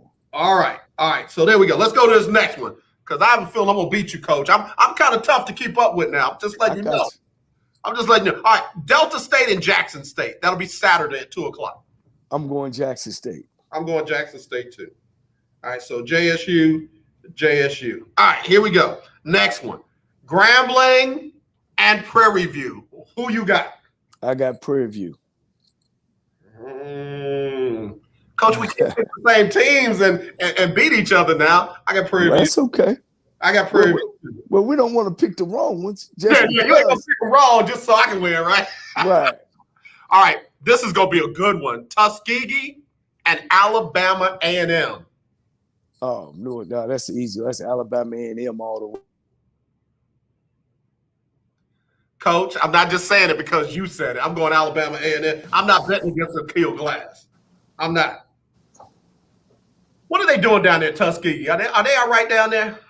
They beat up on Edward Waters last week, 26-6, 26-7. You know, Tuskegee's always tough. You know, they got a championship program.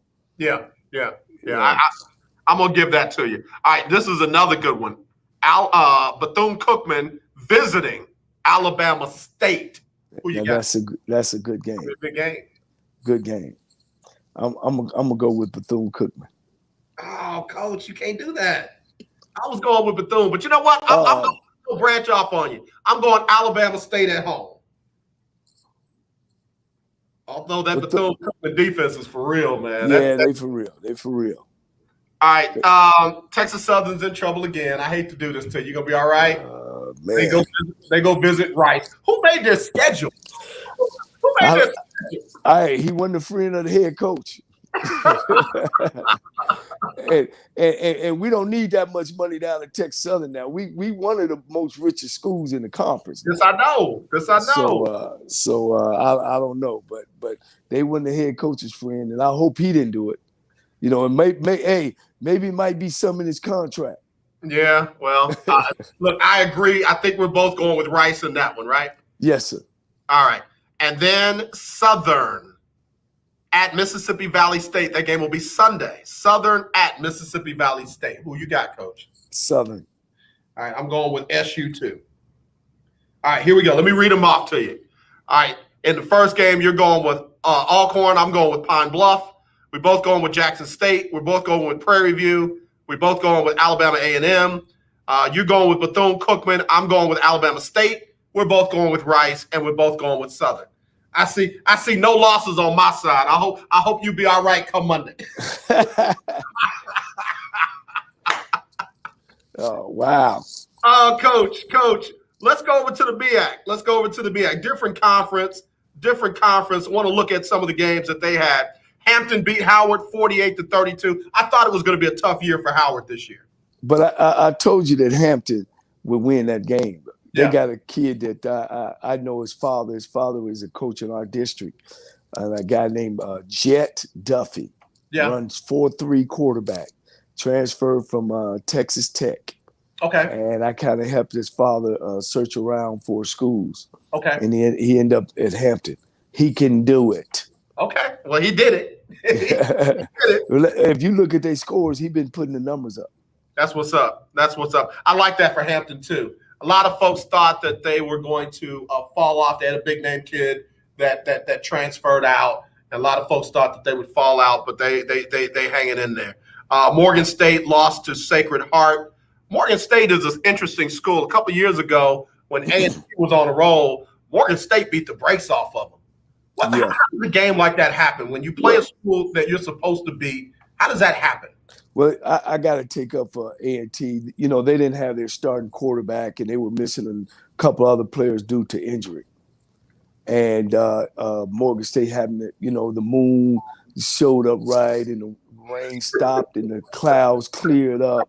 And everything went right for them. I think they ended up beating them 16-7, some close game like that. Yeah, Morgan State is kind of a Texas Southern in the MEAC. They 3 games at best a year. Yep, I got you. Central kept rolling. They beat Winston-Salem State 20-13. Central is another one of those teams that just plays solid on both sides of the ball. Yeah, that coach down there, he does a good job with them on making sure that they balance the ball out. Those kids love their university. It's a great university to go to. And, they play together. They play sound. They play both offense and defense and good special teams. Absolutely.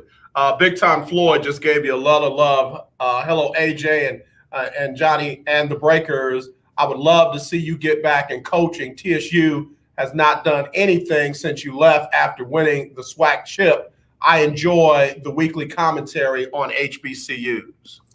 Man, thank you a lot. And, I'm looking forward to one day getting a call. And, this is just the beginning. And if not, I'd love to stay here with you, AJ, and chop it up. Man, listen, we can keep this going as long as you want to, because a lot of folks reach out after the show talking about how much they enjoy your commentary, your expertise. They loved last week with the coaches on as well.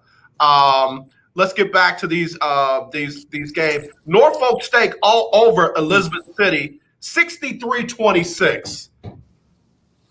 One AA program against a struggling Elizabeth City. They got a brand new coach down there, Norfolk. We all know him, and he's putting his footprint on that program down there, and he's going to do a super job. He's from that area. Okay. Elizabeth City, kind of stepped out their boundaries. Norfolk is on the move. Yeah. In fact, somebody told me to watch out for them in the MEAC. Eastern Tennessee beat Delaware State 38-6. Again, I know that's one of those, I don't want to call it a money game, but that's one of those games where they were, where they stepped out a little bit. I tell you, it's three programs that I always thought that I would love to take over. And Delaware State is one of them. Perennial losing program. You got University of Delaware across the way. They just a couple years ago allocating the same money as they given to the University of Delaware as Delaware State. I think they got a casino across. The other school would be Mississippi Valley State. I would love to go there. That's my MO, to come into programs like that and take them over. I just visited with Willie Totten, who's a very dear friend of mine. And matter of fact, I want to invite him on to the show. We talk about those times and those days that we actually compete against each other. And then Morgan State is another program that I would, and Morgan State has a beautiful football stadium, and they just need the right guy in there. You know what I'm saying? And not a guy that plays pro. you know, or never been a head coach, but coached on the 1A level. Yeah. You need guys to be able to go into those programs and know what they're doing, you know, not learning on the job, not saying, oh, well, I'm outsmart everybody. Yeah. You know, those coaches that we've had that come in the SWAC conference and, oh, well, I'm gonna out X and O's everybody. You know, that's the worst thing you do. Oh, I'm gonna get all smart players. You know, we're gonna outsmart everybody. That's the worst type of philosophy that you could have. You know, and it's funny you say that, Coach, because I'm a firm believer, and I know it from the corporate world. You got some folks that are great in interviews, man. They'll have you want to run through a building, a wall, you know, after their interview. But when it comes time to execute, you know, and rebuild, it's a lot of sizzle, but very little steak. And then you got some folks that they might not interview well, but man, they will change your life positively once you get them on the job. And I hear what you're saying about some of those folks come in. Yeah, we're gonna outdo this, and we're gonna outdo that. Well, how do you come into a program? How do you start to change a program over when you come into a place like that? Well, here's the problem: the people who's making these decisions don't know what they need. Yeah, they oh well, let me get a big name coach. He gets recruits in here, and we'll win.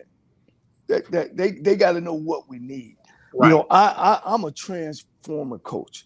I don't know if I could come into a winning program and turn it around. Because in my ideal, I'm gonna think that the things that I want done that's important to me to make us win, first of all, it's not the X's and O's. It's the kid. It's the transfer of the kid into a systematic way of doing things. So when I do come in, I'm having to talk with the janitor.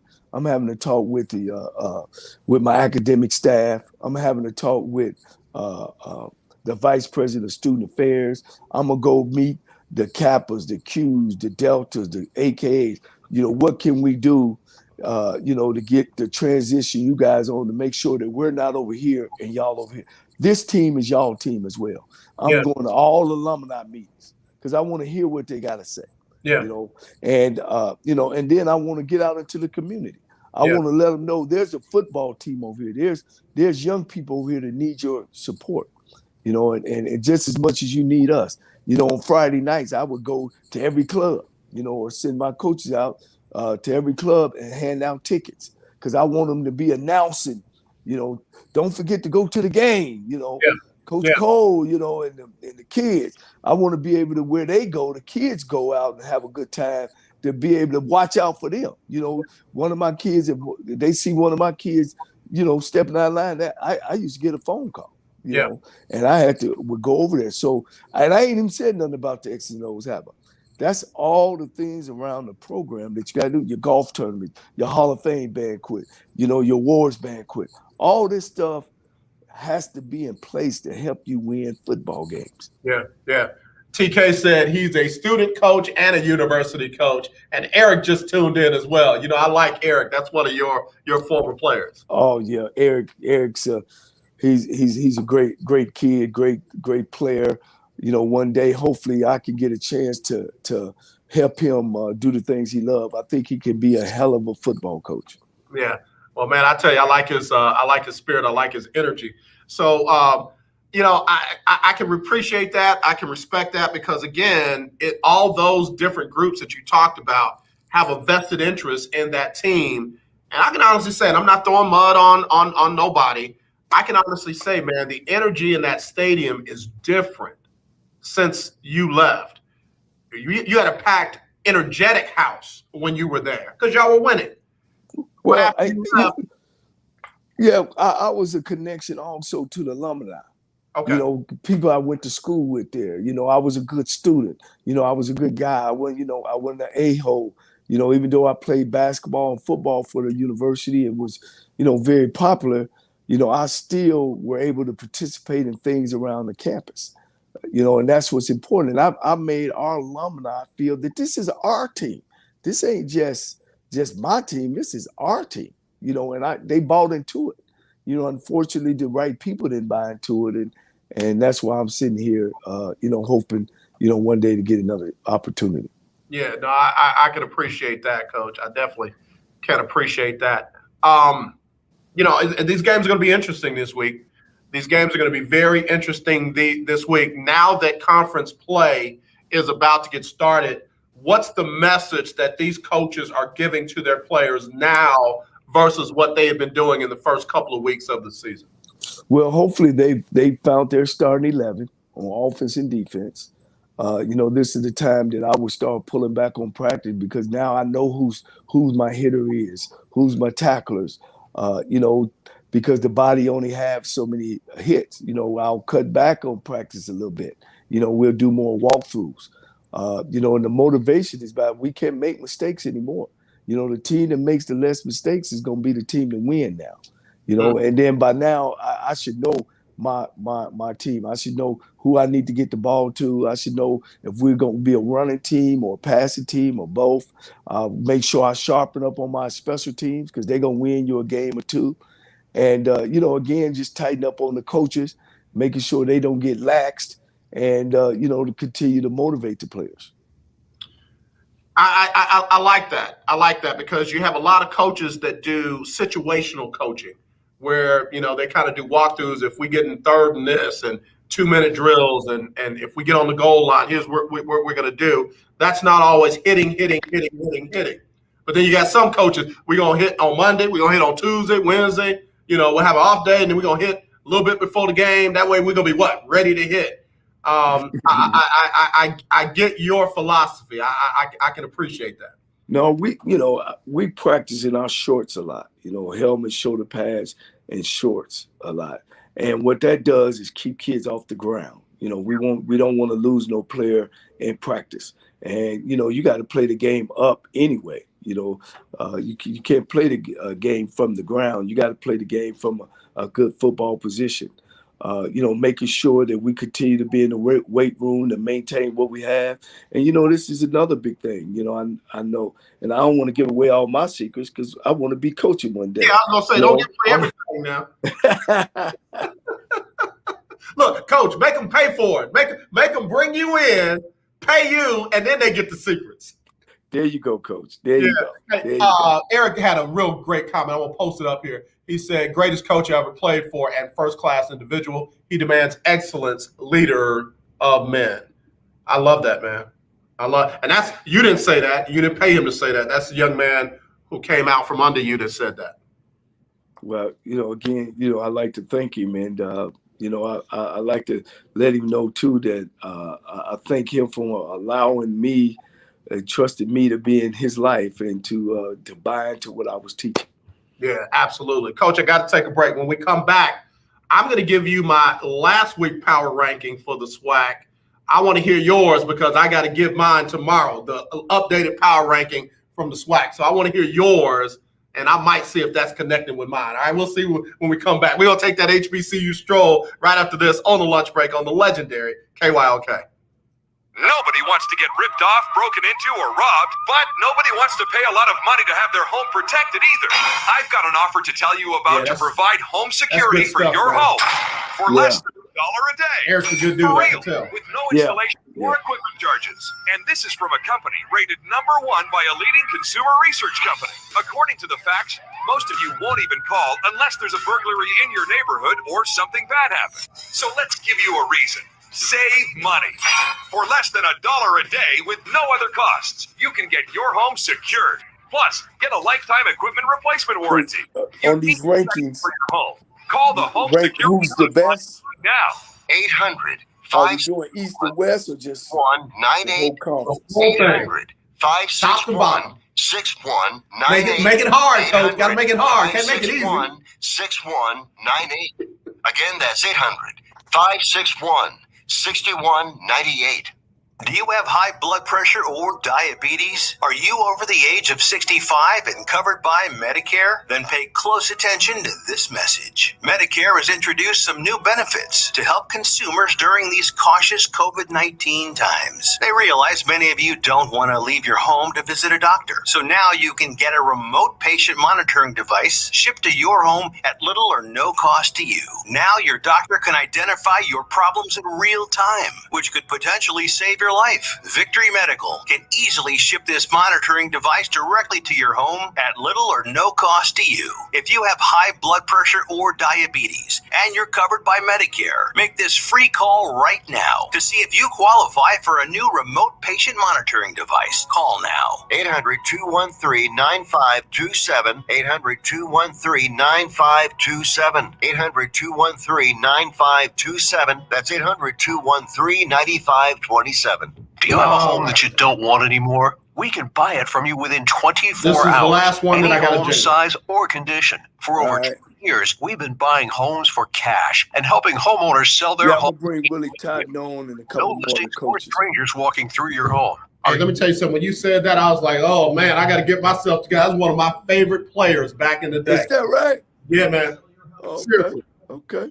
Seriously. When they were throwing the ball around to Jerry Rice, I was like, that's Willie Totten, man. That's Willie Totten. Jerry didn't get all those numbers by himself. No, he didn't. No. Sell any home, any size, any condition now. Call the expert team at I Need to Sell My House Fast. Make this free call now. 800-306-1760. Now when we played him my junior year now, I outdone him that year. 1760. That's 800. Hey, man, and don't let him forget it either, okay? Oh, no, I don't. All right, here we go, Coach. 1140 AM and 92.3 FM. The legendary KYOK. This is Brian Courtney Wilson, and you're listening to The Lunch Break. All right, y'all. We back here on this lunch break. We back here in the middle of our HBCU Stroll with head coach Johnnie Cole, and we're about to talk about these power rankings. You know, I put them out every week, and I got to do my power rankings for tomorrow because it'll be Talk Your Team Tuesday. And let me tell you what I had last week, Coach. At the top of the SWAC, I had Jackson State. At number 2, I had Alabama A&M. Number 3, I had Southern. Number 4, Arkansas Pine Bluff. Number 5, Alcorn. Number 6, Alabama State. Number 7, Grambling. Number 8, Prairie View. Number 9, FAMU. Number 10, Mississippi Valley State. Number 11, Bethune. And number 12, Texas Southern. It's going to be some serious changes this week. Wow. I know, I was rough. I was tough. I didn't play favorites. I had FAMU at number 1 preseason. I had them, look, I think I was in my feelings. I dropped them all the way down to number 9 after the way they played against Jackson State. I was mad, man. They should have won that game. But wow. No. But I know, Coach. Don't be mad at me. Who you got? I'm gonna go with Alabama A&M. Okay, that's hard to stop them. All right. I'm gonna jump with Jackson State. Okay. They're solid. Okay. I got to go with Southern University. Okay. I got to go with Alcorn. I agree. Okay. Then Prairie View A&M. Okay. Big jump. Then Alabama State. Pine Bluff. Okay. All right. Florida A&M. Okay. Bethune-Cookman. Okay. Mississippi Valley. Okay. Texas Southern. You know what? I like yours. I like yours because yours is probably where I was going. I was going to make some jump. Because, again, like you said, I can't beat schools up for losing to U of H and that kind of stuff. Right. But I can also look at how they played in those games. And there was – go ahead. Well, the matchups. You got to look at the matchups. Right. There were some teams that played well in those games in spite of what the final score was and what have you. And I'm like you. I think that now we're heading into SWAC play. We're going to see the cream rise to the top, and we're going to see the teams that are still kind of figuring it out still be trying to figure it out. So I like your list. Hold on, give it to me again because I'm gonna post you up too. So you had. Let me make sure I got it right. You got A&M. Yes. All right, go ahead. Then Jackson State. Dang, man, you got me thinking now. Don't change it fully with me, Coach. Southern University. Okay. Prairie View. Man, what's that school, man? I'm reading a blank, Coach. I'm reading a blank. Shoot me a name out. Because I don't have it in front of me. Okay, so you going with Alcorn. Alcorn, that's right. Yep. Okay. And then I'm gonna go with Bethune-Cookman, Grambling, Florida A&M, Mississippi Valley, and Texas Southern. Okay. I'm missing Pine Bluff. Yeah, you're missing Pine Bluff and you're missing Alabama State. Yeah, those two. Put those two in front of Bethune-Cookman. Okay. All right. I got you. Okay. I'm gonna have to write that down text it to me when we. Yeah, I'll put it together and I'll send it to you. I'm gonna have to get my encyclopedia, my swag encyclopedia in front of me.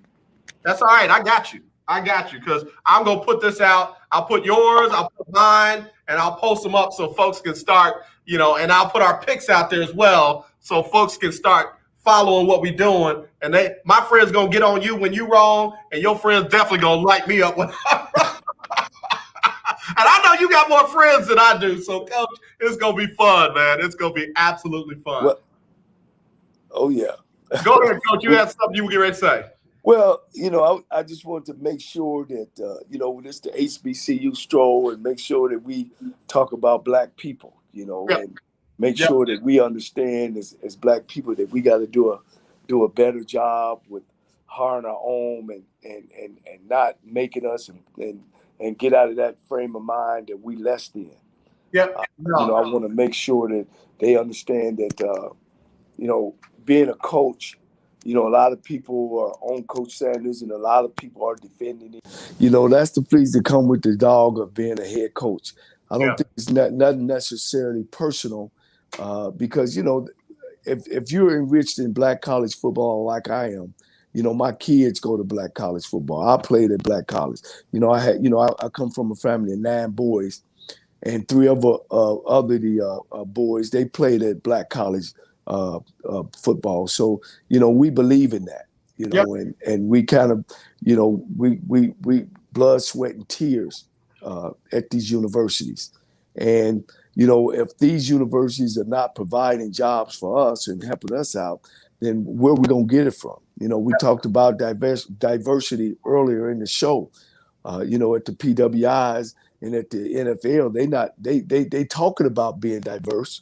75% of your players are African American, but when you look at the administration, I guarantee it's probably 15%.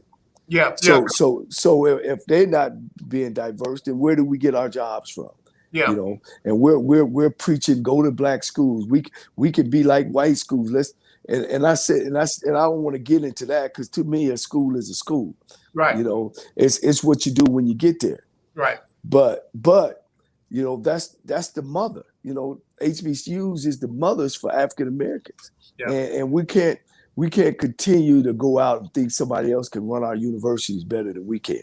No, and that's why some of the time that hurts alumni building. In a perfect world, alumni graduates from the school, they supposed to give back. Yeah. But and I know people give back to people. Right. They don't give back to business. And if you ain't doing right, and that's why, it's a special thing about Black college. People who work at Black colleges, they love where they work at. And a lot of times you're not getting those people. They're just coming through just to get a paycheck to move to the next level. Yeah, no, Coach, well said. Well said. In fact, I meant to tell you, you reminded me, Shaquille O'Neal was on with Stephen A. Smith last week. And, they were doing their Black college thing. I think he does it every Tuesday or Thursday, something like that. And 2 of Shaquille O'Neal's kids are at Texas Southern. His daughter plays volleyball, son plays basketball. But what he said made me feel good. He said, all I care about is them getting an education. And they can get a great education at Texas Southern University. And that made me feel proud, man, because he could have easily talked about, Coach Jones with the basketball program, could have talked about the volleyball coach. He said, my kids are going to get a great education. And I know that starts with people like you, because you care about your alma mater and you care about what it represents, and they put out very great students. Yeah, well, and that's what these stars can do, is sell our program. And I thank him for that. you know, and you know, we do need that. But the faces that's got to change is the decision-making faces. I agree. You know, football coaches ain't making those decisions. Yeah, they're putting the product on the field. They are the ambassador of the university. But the people who are making the changes got to be people that look like us.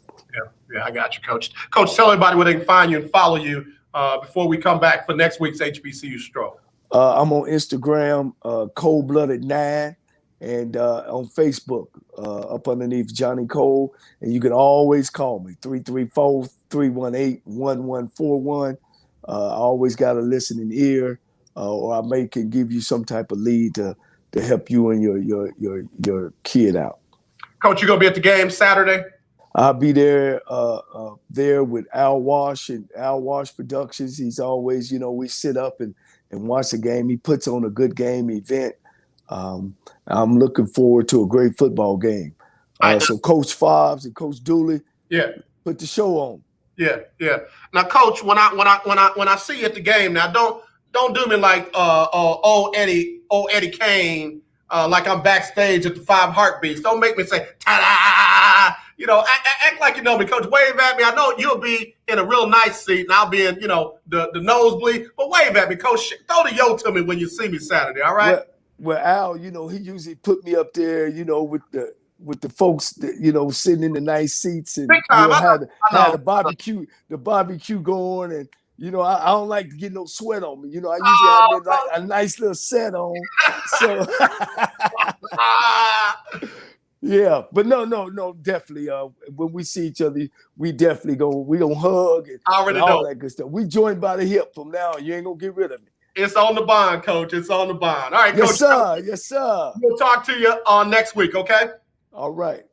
Thank you. Johnnie Cole, y'all. HBCU Stroll every Monday right here on the lunch break on the legendary KYOK and the all-new 92.3 FM. Look, I got to get ready to go. Let me get Sybil Wilkes on with a what you need to know update, and then can I get birthdays in real quick? Let me see if I can get some birthdays in real quick, because my son's birthday is today. Andrew David Jones is celebrating his birthday today. I got to give him some love. My daughter, Hannah, celebrated her birthday yesterday. John Lindemann, Cynthia Yeldell, Tammy Chandler Strasser, Siobhan Medjoie celebrating her birthday, along with de Havilland Abraham, Jerry Gold, Veronica Simmons, Felicia Drake, Misha Guillory. What's up, Misha? Daisy Blair, and one of my classmates, John Vogt, celebrating his birthday as well. Also, celebrity birthdays for today. The coach, Red Auerbach, celebrating a birthday with the former coach, Vance Joseph from Marrero, Louisiana. And then Dante Hall celebrating his birthday as well. All right, real quick, let me give you this right here. Usher, tell them what it do, baby. Oh, go shorty, it's your birthday. Ooh, it's your birthday. Go shorty, it's your birthday. Today's your day. Happy birthday to you. All right, y'all, got to go. Here's Sybil Wilkes with what you need to know. All right, have a good one. It's Sybil Wilkes with what you need to know. And today is, we're right back at it, Monday, September 20th, 2021. Number 1. This week, thousands of migrants, most of them from Haiti, arrived at the U.S.-Mexico border seeking asylum. Most of America was stunned to see thousands of migrants stretched under a bridge as they awaited processing by U.S. Customs and Border Protection. At the dawn of his administration, President Biden promised a more humane approach to immigration. But now the rules have changed, and many Haitians are headed back to their homeland. Number 2. Black female groups across the country are in favor of the U.S. Department of Justice lawsuit against the Texas state government anti-abortion law. But it's not enough, and we do demand more. Check out the article written by Tracy Scott of the Black Women's PAC in today's newsletter. Number 3. 3 tourists were arrested after allegedly assaulting a restaurant host in Manhattan after she asked for proof of their vaccination status before they could be seated. According to NBC New York, the host had to be taken to the hospital after the attack. This happened just days after an executive order went into full effect, requiring places of business like restaurants and movie theaters to check for proof of vaccine or else risk a $1,000 fine. Number 4. U.S. Marshals allegedly hit a handcuffed black man in the face during a recent arrest in Mississippi. Surveillance video captured on a Ring camera showed a U.S. Marshal hitting a 17-year-old Kevin Harris in the face while he was handcuffed. The U.S. Marshal Service announced it will investigate an incident concerning its Gulf Coast Area Task Force members after a video featuring the incident went viral. Number 5, SpaceX safely returned the crew to CS Houston.